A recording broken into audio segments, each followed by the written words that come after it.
C'est du sang rouge. Donc pour moi, en arrivant, je sais que c'est du sang artériel. Quand c'est rouge comme ça, c'est artériel. Et je découvre le morceau de fourchette. Il est à côté du vomissement sanguin.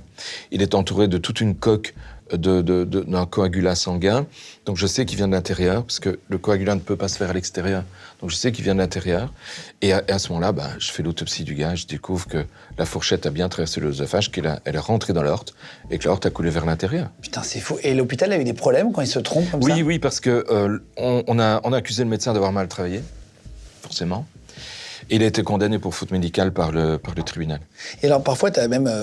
alors, c'est fou. Toi, t'es médecin légiste, et donc t'es intervenu sur un record du monde. Un monsieur qui a voulu se suicider. Voilà, c'est un record du monde un peu improbable. Donc toi, tu vois le corps. Pourquoi il est record du monde?